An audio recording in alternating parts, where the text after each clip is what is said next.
Happy Labor Day and welcome to Motoring Monday for September 1st, 2014. I'm Sam Haymart for Test Driven TV. It's been a very busy week as Ford's ramping up production of the all-new 2015 Mustang, and Volvo unveiled their new XC90 SUV, their first new product since their divorce from Ford. And General Motors, well, they're looking to bicycles as the next best thing for their own transportation needs. All this and some exciting test rides from Van Week. It's coming right up.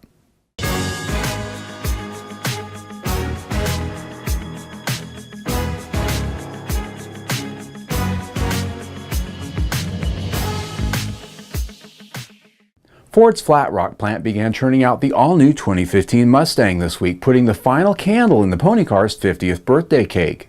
Job 1 for the all-new Mustang is here, with a celebration marking the official start of production for the 2015 Mustang, attended by Ford executives, designers, engineers, and UAW dignitaries. The 2015 Mustang Fastback, EcoBoost, V6, and 5-liter V8 GT models are the first to start rolling off the line, which also builds the Ford Fusion. The Flat Rock plant, formerly known as Auto Alliance International, was once shared by Ford and Mazda. Most recently, the last generation Mustang and Mazda 6 sedan had been built there before the two companies separated.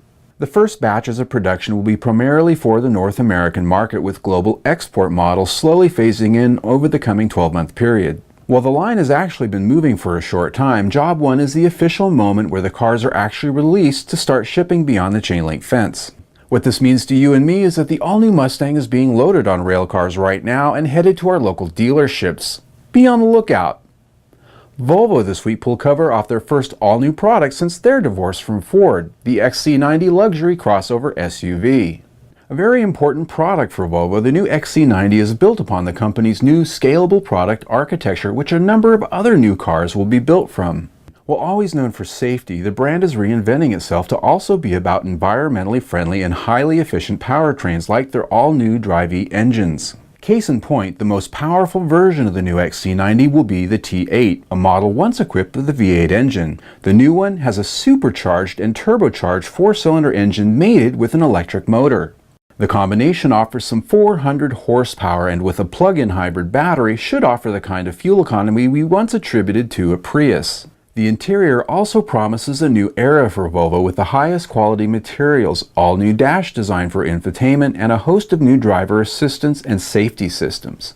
The 2015 Volvo XC90 luxury crossover SUV will be coming to market in North America later next spring.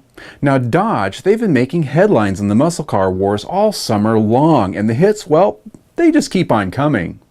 This week, sportsman racers got a sneak peek at the 2015 Mopar Challenger Trak Pak test vehicle at the NHRA Nationals event held in Indianapolis. With GM offering their Copo Camaro and Ford the Cobra Jet Mustang, all of the big three are in the business of offering a purpose-built package for drag racing. Starting with the 2015 Dodge Challenger, the Trak Pak test car gets an aluminum block 426 cubic inch Hemi racing engine and a Chrysler-based 727 automatic transmission. The cockpit gets a race-style stick shifter with an integral line lock and a full roll cage with 5-point harnesses. In the back is a weight box and a trunk-mounted 12-volt battery. Exterior visuals include 15-inch wheels with 30-inch diameter drag slicks out back. Underneath is a 4-link rear suspension with panhard bar and a 9-inch solid rear axle. Specifications on the 2015 Mopar Challenger Trak Pak test vehicle are still preliminary and being evaluated, as they are pending NHRA approval. So more on that later. It's an exciting time at the racetrack, but enjoy it while it's here because it may not last forever. In our test drives this week, it was all about vans, but before you flip the channel, we didn't get very far from the racetrack. We spent some time with the all-new 2015 Ford Transit cargo and passenger vans at Phoenix International Raceway, taking one out on the autocross course. Here we go. Okay. Now, my camera equipment might move around a little bit. Woo! Now, the first thing I notice here, compared to some cars and the old E-Series, is that the steering is a little slower off-center. Here we go. We're going to do an off-throttle lane change. Woo!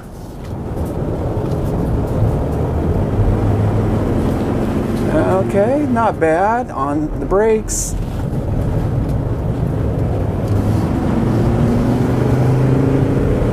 This engine's, you know, pretty refined for a diesel.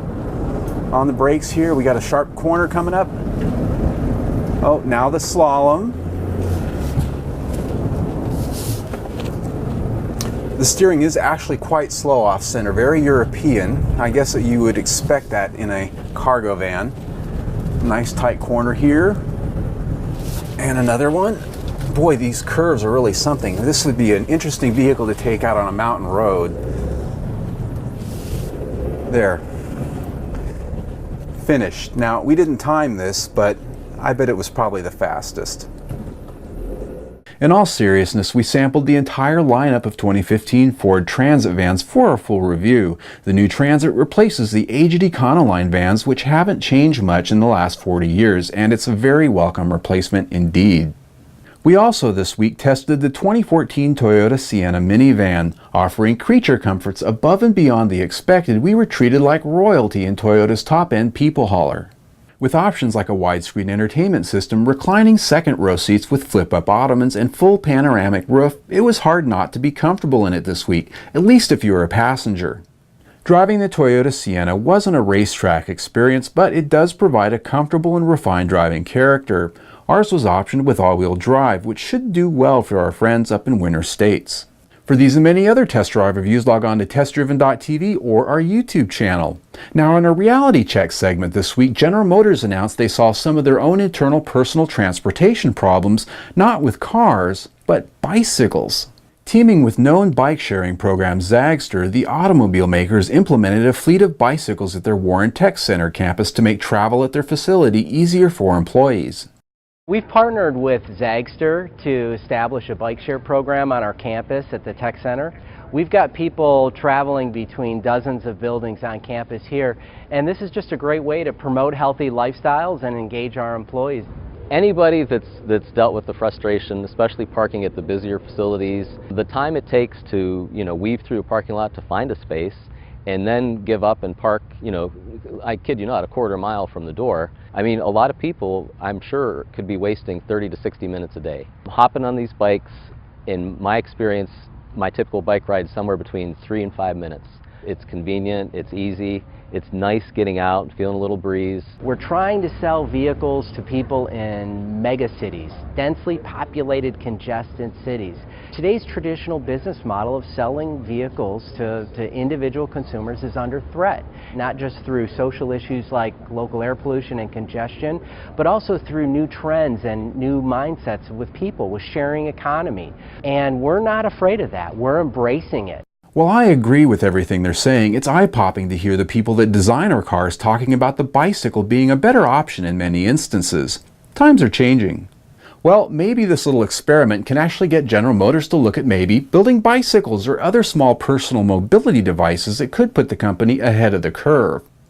Now it's time for our money shot, where we take a photo from this week's press releases and show it to you. This week, Volvo celebrated the 70th anniversary of their PV444, which was the company's return to market as World War II was ending. This photo shows a PV444 today outside the building where it premiered on the 1st of September, 1944.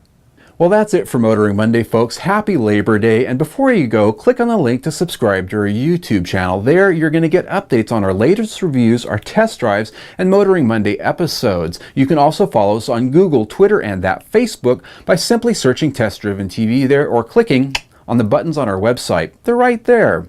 I'm Sam Haymart for Test Driven TV. I hope you enjoyed the ride.